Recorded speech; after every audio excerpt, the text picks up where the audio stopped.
आज मुझे प्रसन्नता है कि डॉक्टर शकुंतला मिश्रा राष्ट्रीय पुनर्वास विश्वविद्यालय लखनऊ में विश्वविद्यालय के अभियांत्रिकी और प्रौद्योगिकी संकाय के भवन का आज यहाँ पर शिलान्यास का कार्यक्रम भी संपन्न हुआ है और इसके साथ ही ममता राजकीय मानसिक मंदिर विद्यालय जो आवासीय है जनपद चंदौली का, संकेत जूनियर हाई स्कूल जनपद चित्रकूट, ये भी आवासीय सुविधा से युक्त होगा। इन सभी के शिलान्यास का कार्यक्रम संपन्न हुआ है। मैं इसके लिए डॉक्टर शकुंतला मिश्रा राष्ट्रीय पुनर्वास विश्वविद्यालय से जुड़े हुए आप सभी छात्र छात्राओं को और चंदौली तथा चित्रकूट में निर्मित होने वाले इन दोनों संस्थाओं के जुड़ने वाले उन सभी बच्चों के प्रति मैं हृदय से बधाई देता हूं। आप सबके प्रति अपनी शुभकामनाएं देता हूं।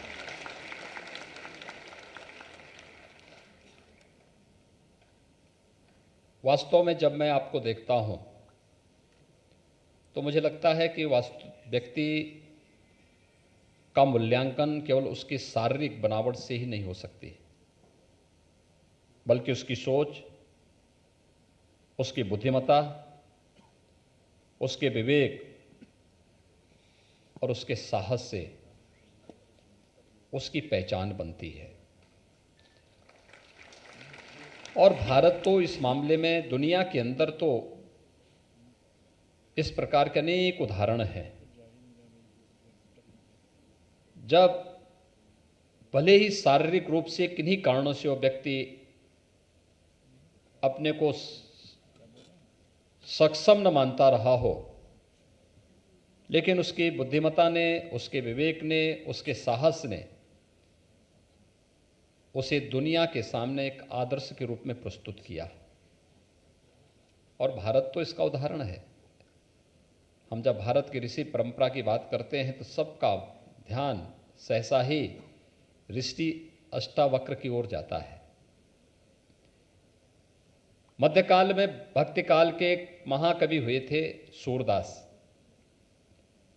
उनकी रचनाओं से कौन ऐसा भारतीय होगा और हिंदी साहित्य का कि मैं रुचि रखने वाला कौन ऐसा भारतीय होगा जो महाकवि सूरदास से अभिभूत न हुआ हो। और आपने देखा होगा जब सूर और तुलसी की भक्तिकालीन रचनाओं की हम तुलना करते हैं तो हमें कहीं भी सूरदास ऐसा नहीं लगता है कि वह जन्म से दृष्टिबाधित रहे हों। उनकी रचनाएं हमें एक नई दिशा दे देती हैं। और मित्रों, यही नहीं, हम लोगों ने दुनिया के अभी हाल ही में जिनका शरीर शांत हुआ है, दिवंगत हुए हैं, प्रसिद्ध भौतिक विज्ञानी स्टीफन हॉकिंग के बारे में कौन नहीं जानता है। ब्रह्मांड के रहस्य के बारे में उनकी जो थ्योरी है, पूरी दुनिया उसका लोहा मानती है। अनेक ऐसे उदाहरण हैं जहां पर दिव्यांग जनों ने अपनी प्रतिभा को, अपनी बुद्धिमत्ता का लोहा देश और दुनिया के सामने मनवा करके अपनी इस असीम ऊर्जा को सबके सामने उसकी अलग छाप छोड़ी है। और ये हम सबका सौभाग्य है कि हम तो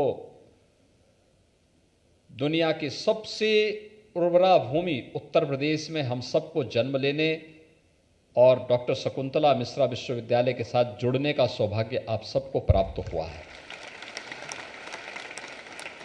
उत्तर प्रदेश देश का सबसे ऊर्जावान प्रदेश है। असीम प्रतिभा और ऊर्जा उत्तर प्रदेश के पास है। इसकी इस ऊर्जा और प्रतिभा को जिसने भी जाना है उसने उत्तर प्रदेश के लिए जो भी योगदान किया है उसका प्रतिफल उसे अवश्य प्राप्त हुआ है। क्योंकि प्रकृति और परमात्मा का असीम वरदान उत्तर प्रदेश पर है और प्रकृति और परमात्मा के इस असीम वरदान के साथ जो भी जुड़ेगा वो यशस्वी हो जाएगा। और यह उत्तर प्रदेश के अंदर जुड़ा है तो उत्तर प्रदेश में स्थित डॉक्टर शकुंतला मिश्रा राष्ट्रीय पुनर्वास विश्वविद्यालय, यह विश्वविद्यालय भी अपने आप में एकमात्र विश्वविद्यालय है जो दुनिया के अंदर दिव्यांग जनों के पुनर्वास के लिए पूरी मजबूती के साथ कार्य कर रहा है। सबसे बड़ी खूबी ये कि विश्वविद्यालय में आधे बच्चे दिव्यांगजन हैं और आधे सामान्य बच्चे हैं।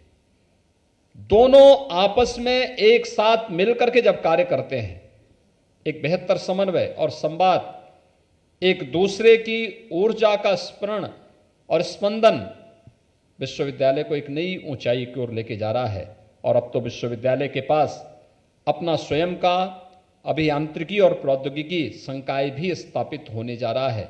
मैं इसके लिए विश्वविद्यालय परिवार को हृदय से बधाई देता हूं और जो भी इस विश्वविद्यालय के इस संकाय के साथ जुड़ेंगे उन सब का मैं अभी से अभिनंदन भी करता हूं। आज यहां पर और भी तमाम कार्यक्रम प्रारंभ होने जा रहे हैं। टैबलेट और स्मार्टफोन वितरण की एक अभिनव योजना हमारी सरकार ने विगत वर्ष ही प्रारंभ की थी, यानी अभी इस योजना को प्रारंभ हुए 6 महीने भी नहीं हुए हैं और आज हम 800 से अधिक बच्चों को अकेले डॉक्टर शकुंतला मिश्रा पुनर्वास विश्वविद्यालय में ही ये टैबलेट और स्मार्टफोन का वितरण करने जा रहे हैं। और मुझे बताते हुए प्रसन्नता है कि अकेले लखनऊ में अब तक हम लोगों ने 1,06,151 स्मार्टफोन और टैबलेट उपलब्ध करवाए हैं, जिसमें से जो वितरित हुए स्मार्टफोन 44,720 वितरित हो चुके हैं और टैबलेट 31,029 अब तक वितरित किए जा चुके हैं। और आज अकेले इस विश्वविद्यालय में 868 बच्चों को ये सुविधा यहाँ पर उपलब्ध हो रही है, जिसमें 858 को यहाँ पर वितरित हो रहा है। 58 को हम लोगों ने एकाना विश्वविद्यालय में जब इस कार्यक्रम का शुभारंभ किया था उस समय इस विश्वविद्यालय से भी 10 बच्चों को ये सुविधा वहाँ पर उपलब्ध करवाई गई थी। प्रधानमंत्री जी की उस मंशा को, डिजिटल इंडिया की इस मंशा को पूरा करने के उद्देश्य से हम लोग इस कार्यक्रम के साथ जुड़े हैं और हम लोगों ने इस सदी की सबसे बड़ी महामारी कोरोना के दौरान इस समस्या को देखा था, बहुत नजदीक से महसूस किया। इससे प्रभावित कोई एक क्षेत्र हुआ है तो क्षेत्र शिक्षा का हर एक क्षेत्र पर प्रभाव पड़ा। बहुत सारे लोगों ने अपने प्रियजनों को खोया है, बहुत कुछ अर्थव्यवस्था पर इसका असर, बुरा असर भी पड़ा। लेकिन जो सर्वाधिक प्रभावित क्षेत्रों में से एक था उसमें से शिक्षा का क्षेत्र भी सर्वाधिक प्रभावित हुआ। स्कूली शिक्षा प्रभावित हुई, कॉलेजेस की शिक्षा प्रभावित हुई, तकनीकी शिक्षा प्रभावित हुई, प्रैक्टिकल्स नहीं हो पा रहे थे। और उन स्थितियों में हम लोगों ने प्रारंभ में व्यवस्था की ऑनलाइन एजुकेशन हो, लेकिन कितने बच्चे ऐसे हैं जिनके पास स्मार्टफोन खरीदने की क्षमता नहीं थी, टैबलेट खरीदने की क्षमता नहीं थी। और उस दृष्टि से शासन ने तय किया कि हम प्रदेश के 1 करोड़ बच्चों को स्मार्टफोन और टैबलेट उपलब्ध कराएंगे। और उसी क्रम में उत्तर प्रदेश के अंदर युद्ध स्तर पर यह कार्य प्रारंभ हुआ, जिसमें लखनऊ जनपद के अंदर ही अब तक हम लोग 1,06,151 टैबलेट और स्मार्टफोन जनपद को उपलब्ध करवा चुके हैं।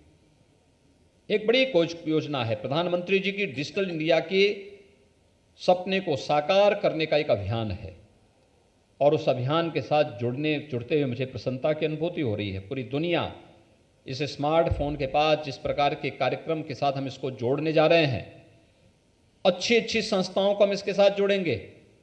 हमारे युवाओं की जेब में और उनके हाथ में पूरी दुनिया होगी और स्मार्टफोन में उनके पास हर प्रकार के पाठ्यक्रम उनके पास कैद होंगे, उनको उससे जुड़ने का अवसर प्राप्त होगा। इस दिशा से मैं आज डॉक्टर शकुंतला मिश्रा राष्ट्रीय पुनर्वास विश्वविद्यालय से जुड़े हुए इन सभी बच्चों को, जिन्हें आज ये सुविधा प्राप्त हो रही है, इसके लिए मैं हृदय से बधाई देता हूं, अपनी शुभकामनाएं देता हूं। मुझे विश्वास है कि विश्वविद्यालय प्रदेश सरकार के आईटी एंड इलेक्ट्रॉनिक्स विभाग के साथ जुड़कर के, औद्योगिक विकास विभाग के साथ जुड़कर के उन नए प्रोग्राम के साथ इन बच्चों को जोड़ने का कार्य कर सकेगा, जिसमें ऑनलाइन एजुकेशन के साथ साथ इन बच्चों को किसी परीक्षा की तैयारी के लिए ऑनलाइन प्रिपरेशन की तैयारी भी करनी होगी, तो वह भी सुविधा इनको इसमें उपलब्ध हो सके। और साथ साथ अगर कोरोना जैसी महामारी बनी रहती है तो हम लोग ऑनलाइन एग्जामिनेशन के लिए भी इन बच्चों को इसके साथ जोड़ सकें, उस प्रकार का सॉफ्टवेयर हम विकसित कर सकें। हमें समय के अनुरूप चलना होगा, समय के अनुरूप चलने की तैयारी करनी होगी, और समय के अनुरूप जो भी चलता है वह हमेशा अग्रणी भूमिका में अपनी एक नई पहचान बनाता है। हमें पीछे की पंक्ति पर रह करके नहीं, हमें एक अपने अपने क्षेत्र में नेतृत्वकर्ता के रूप में आगे बढ़ना होगा, और आगे बढ़ने के लिए सदैव अपने आप को तैयार करना होगा। अपने मन की हीन भावना को त्यागना होगा, यह मानना होगा हम इस कार्य को कर सकते हैं, मैं करूंगा, इस विश्वास के साथ आगे बढ़ना होगा। और आप देखेंगे आपके मार्ग में जो सूल हैं वे सूल आपको फूल बनते हुए नजर आएंगे। और याद रखना, जब भी आप चुनौती को स्वीकार करते हुए आगे बढ़ेंगे, वे सामान्य बच्चे हों या दिव्यांग बच्चे हों, उनके सामने चुनौती नहीं रहेगी। आगे बढ़ने की इच्छा शक्ति होनी चाहिए, उस प्रकार का एक संकल्प होना चाहिए, उसके अनुरूप हमारी रणनीति भी होनी चाहिए, और उसके अनुरूप हम स्वयं को ढालने का प्रयास भी करेंगे, तो फिर कहीं कोई समस्या हमारे सामने बाधक नहीं बन सकती, कुछ भी असंभव नहीं बन सकता। आज उत्तर प्रदेश में हम लोगों ने वही कार्य किया। ये उत्तर प्रदेश 5 साल पहले बीमारू प्रदेश था, आज देश के नंबर 2 की अर्थव्यवस्था बन चुका है। नंबर 2 की अर्थव्यवस्था यूपी बन चुका है। उत्तर प्रदेश को देश की 6ठी अर्थव्यवस्था बनने में 70 साल लगे, और हमने उत्तर प्रदेश को मात्र 5 वर्ष में, जिसमें से 2 वर्ष तो कोरोना जैसी महामारी से जूझते हुए व्यतीत किए, मात्र इन 5 वर्षों में हम उत्तर प्रदेश को देश की नंबर 2 की अर्थव्यवस्था बना। देश में आज से 5 साल पहले दंगे होते थे, गुंडागिर्दी होती थी, अराजकता फैलती थी। आज उत्तर प्रदेश में सर्वत्र शांति है, सौहार्द है, अराजकता गुंडागिर्दी के लिए कोई जगह नहीं है। हर एक तबका आज विकास की मुख्य धारा के साथ जुड़ करके एक नई स्वस्थ प्रतिस्पर्धा के साथ आगे बढ़ रहा है। जब इस स्वस्थ प्रतिस्पर्धा के साथ आगे बढ़ रहा है तो हमारे शिक्षण संस्थानों को भी, विश्वविद्यालय हो, महाविद्यालय हो, इन सब को भी इस स्वस्थ प्रतिस्पर्धा के साथ जुड़ने के लिए अपने आप को तैयार करना पड़ेगा। उत्तर प्रदेश अगर हर एक फील्ड में आगे बढ़ रहा है, कोई कारण नहीं कि हम भी उस स्वस्थ प्रतिस्पर्धा का हिस्सा न बन जाएं। बन सकते हैं। हमें भी अच्छे विश्वविद्यालय देने होंगे, अच्छे शिक्षण संस्थान देने होंगे, अच्छे चिकित्सा संस्थान देने होंगे, अच्छे तकनीकी संस्थान देने होंगे, और उत्तर प्रदेश में जो कुछ भी होगा वह वर्ल्ड क्लास होगा। इस संकल्प के साथ हमें आगे बढ़ना होगा, और इसलिए सरकार के पास आज किसी प्रकार के संसाधनों की कमी नहीं है। फिजूल खर्ची के लिए कोई पैसा हमारे पास नहीं, लेकिन हां, हर एक व्यक्ति की जरूरत को पूरा करने के लिए और उसकी आवश्यकता के अनुरूप उस प्रकार के प्रचुर संसाधन सरकार के पास हैं। सरकार उसमें सहयोग देना चाहती है, सहयोग करना चाहती है, आपका सहयोग भी लेना चाहती है, और उस सहयोग के साथ, एक टीम वर्क के साथ, जब उत्तर प्रदेश 25 करोड़ जनता बोलती है तो 25 करोड़ की आवाज एक स्वर में उत्तर प्रदेश के विकास के लिए जब निकलती है तो उत्तर प्रदेश की ताकत बनती है। यह हमारी सबसे बड़ी ताकत है, हमारी पूंजी है। लोग बोलते थे कोरोना में इतनी बड़ी आबादी को कैसे संभालेंगे, मैं कहता था हमारी ताकत 25 करोड़ की आबादी है, सब मिलकर के कार्य करेंगे तो हम कोरोना को भी परास्त कर देंगे। लोग कहते थे कि आपके यहां 1 करोड़ प्रवासी कामगार और श्रमिक वापस आएंगे, कैसे संभालेंगे? मैं कहता था इसकी चिंता आपको नहीं करनी है, 25 करोड़ की आबादी है, 1 करोड़ और आ जाएगी, कोई असर नहीं पड़ने वाला है, कोई असर नहीं पड़ने वाला है। वे प्रवासी कामगार और श्रमिक कहीं बाहर के नहीं है, यहीं यूपी के ही रहने वाले हैं, तो अपने घर आ रहे हैं। ये हमारे लिए उनकी प्रतिभा और उनकी स्किल का लाभ उठाने का एक अवसर है। हम उनका स्किल मैपिंग करेंगे, उनको यहीं काम पे लगाएंगे। लेकिन जिन लोगों ने उन्हें लावारिस छोड़ा था, उन प्रदेशों में आज वहां के उद्योग बंद हो गए, वहां के कारोबार चरमरा गए, और उत्तर प्रदेश ने उन्हें हाथों हाथ लिया। उत्तर प्रदेश में नए नए उद्योग लग रहे हैं। उत्तर प्रदेश में आज के दिन पर हमारे पास स्किल मैन पावर की कोई कमी नहीं है। हमें पहचानना होगा, हर एक व्यक्ति के पास कुछ ना कुछ क्षमता है। अयोग्यो पुरुषो नास्ति, यही तो हमारा शास्त्र कहता है। कुछ भी अयोग्य नहीं है, हर एक के अंदर कुछ ना कुछ गुण जरूर है, और उस गुण को कैसे आगे बढ़ाना है, उसका उपयोग कैसे करना है, ये हमारी संस्थाओं को करना होगा। और इस दृष्टि से आज मुझे आपके बीच में यहां पर आकर के प्रसन्नता हुई।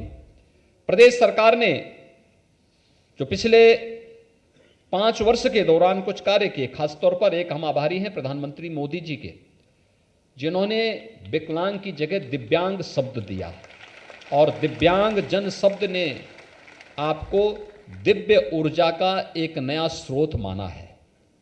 आपके पास एक दिव्य शक्ति है जो आपको आगे बढ़ने के लिए प्रेरित करती है, और उस दिव्यांग शब्द को जोड़ करके आपके आत्म मनोबल को और आत्म सम्मान को बढ़ाने का काम प्रधानमंत्री मोदी जी ने किया है।